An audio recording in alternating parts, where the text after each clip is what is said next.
Merci. Honorables membres du Conseil national de transition, membres de la Commission malienne de l'extérieur Affaires étrangères, qui sont devenus nos fidèles alliés au fil de nos missions, merci de votre constance et de votre présence. Excellence, Monsieur l'ambassadeur de la République d'Italie, Monsieur le chef de mission de l'Organisation internationale pour les migrations OIM, chers frères,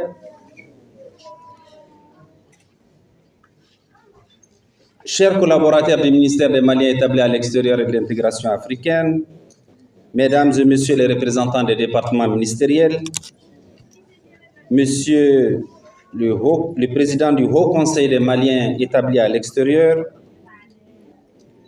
Monsieur le vice-président du patronat, cher Sidi, Mesdames et Messieurs les représentants des missions diplomatiques, je note Madame la représentante de l'Union européenne et le représentant de l'ambassade d'Espagne, Mesdames, Messieurs les représentants des organisations internationales, Monsieur le président de l'association des expulsés, Mesdames et Messieurs les représentants des associations des Maliens établis à l'extérieur, Mesdames et Messieurs les représentants des organisations de la société civile, Mesdames et Messieurs les représentants du secteur privé, Messieurs les représentants des légitimités traditionnelles, Mesdames et Messieurs les artistes, Mesdames et Messieurs de la presse, chers invités, surtout chers jeunes, parce que c'est surtout à vous qu'est dédiée cette grande campagne de sensibilisation et de communication. Avant de vous donner la teneur de mon discours, je voudrais vraiment qu'on démystifie le débat sur la question de la migration et rappeler que 90% des migrations sont d'abord africaines. 90% des migrations se passent entre nos États africains. C'est seulement 10% qui rejoignent l'Europe par la mer ou par le désert. Et dans la même veine, je voudrais qu'on s'éloigne de l'indignation sélective. Autant nous nous indignons du sort réservé aux migrants africains et aux migrants maliens dans les traversées, mais aussi quand ils arrivent, autant nous nous indignons devant les sévices et les mauvaises pratiques que vivent les Africains en terre africaine par des pays africains.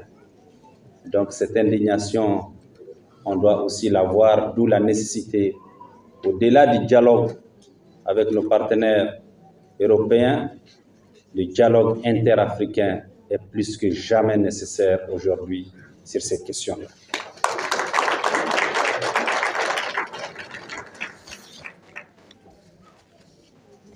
Mesdames, Messieurs, prévenir vaut mieux que guérir, a déclaré l'écrivain. Ce proverbe sied bien à l'activité qui nous vaut d'être réunis ici ce matin, mais surtout campe à merveille la posture qui est la nôtre dans la lutte contre la migration irrégulière. La meilleure prévention contre les drames de la migration irrégulière demeure la communication. Nous irons au-devant des jeunes. Nous serons à leur contact, dans les villes et les villages, afin de les convaincre que leur pays, le Mali, pourrait être un Eldorado. C'est dans ce cadre que nous avons initié la grande campagne de sensibilisation et de communication sur les risques et dangers de la migration irrégulière et la promotion de la migration légale. Après le lancement de ce matin, nous sillonnerons toute l'étendue du territoire national pendant un mois pour informer les jeunes et leurs communautés à travers des actions de sensibilisation et de communication. Nous leur montrerons les dangers de la migration irrégulière et nous ferons la promotion des voies légales et sécurisées de migration. En plus, nous leur dirons qu'il existe des opportunités à portée de main au niveau de leur localité. Mercredi dernier, lors du premier conseil des ministres du gouvernement remanié, le président de la transition, le général d'armée Assimi Goïta, a réaffirmé dans ses orientations l'importance qu'il accorde aux Maliens établis à l'extérieur et aux questions migratoires. Nous n'avons d'autres options que de décourager les candidats au départ ou à tout le moins de les sensibiliser sur les avantages d'une migration légale et ordonnée. Préserve ta vie et refuse l'incertain. Tel est le thème de cette campagne. Il s'inscrit donc ce thème parfaitement dans la vision des plus hautes autorités concernant les questions migratoires. Nous interpellons directement les candidats au départ sur l'obligation qu'ils ont de bien vouloir s'informer pour une aventure moins périlleuse. Dans le contexte actuel, il est impératif pour les migrants, les États d'origine et les États de destination d'inscrire toutes leurs entreprises dans la logique de la migration légale afin de mieux garantir le respect de la dignité humaine. C'est tout le sens de notre combat d'aujourd'hui, tout comme il est de notre responsabilité de créer des emplois pour les jeunes et des conditions propices à leur épanouissement et à leur autonomisation. Mesdames et messieurs, chers invités, nous vivons tous les drames de la migration irrégulière, soit directement à travers des personnes que nous connaissons, soit à travers les flots des images que nous renvoient les médias de ces jeunes qui périssent en mer ou dans les déserts. Et personne ne peut s'empêcher de se poser ces questions. Pourquoi prendre autant de risques pour une aventure aussi dangereuse? Que faudra-t-il faire pour remédier à cette situation? Quelle est la responsabilité de chaque acteur? Quelle stratégie adopter pour faire de la migration un choix et non une contrainte pour les jeunes? Chaque migrant irrégulier constitue une histoire. Histoire de projets longtemps caressés, histoire de rêves patiemment nourris et jalousement entretenus, et enfin histoire de grands espoirs et de multiples sacrifices. Le migrant irrégulier est aujourd'hui une femme de plus en plus. Le migrant irrégulier est un homme comme toujours.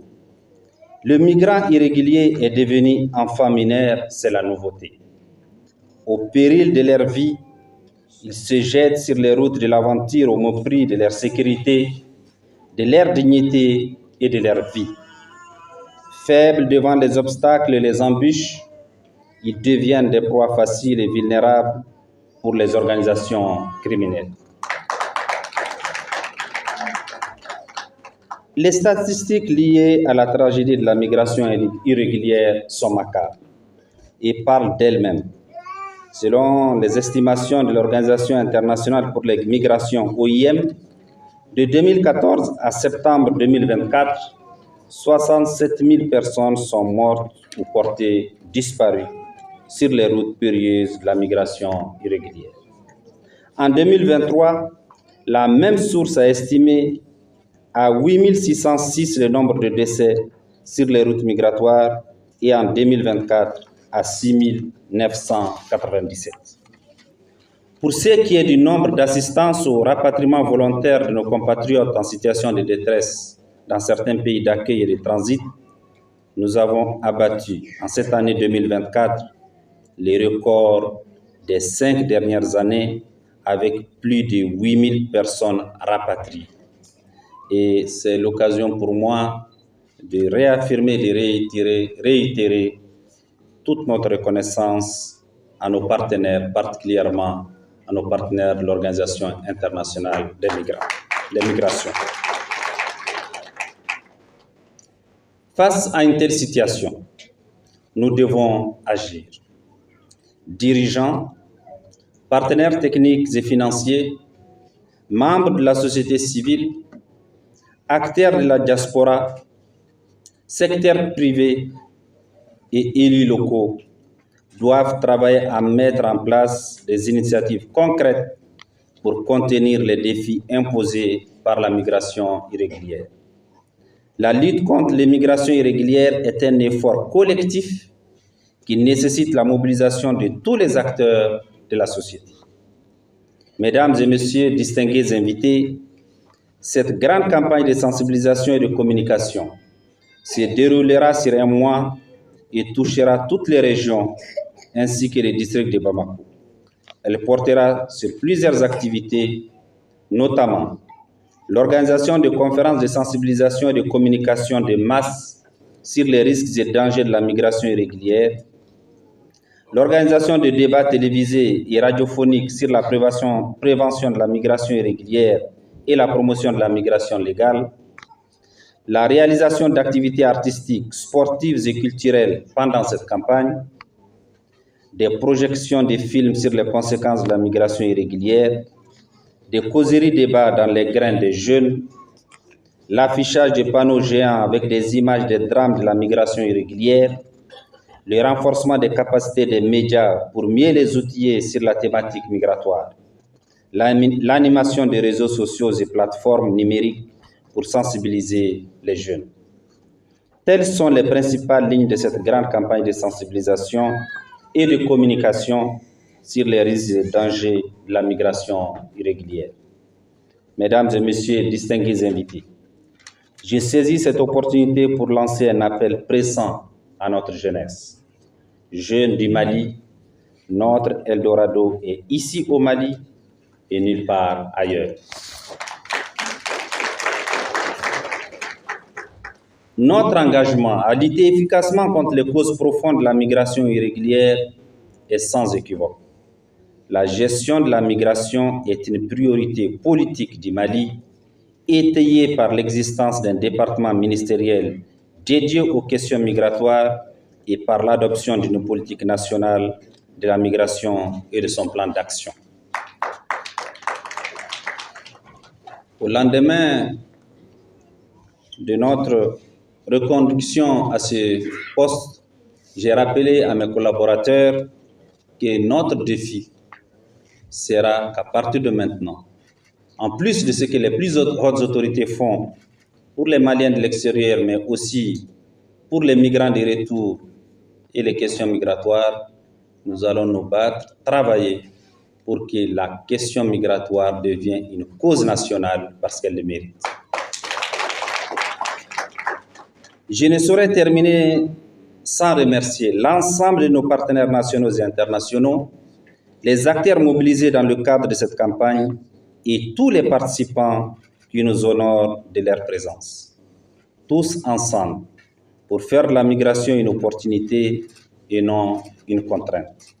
C'est sur cette note d'espoir que je déclare lancer la grande campagne de sensibilisation et de communication sur les risques et dangers de la migration irrégulière.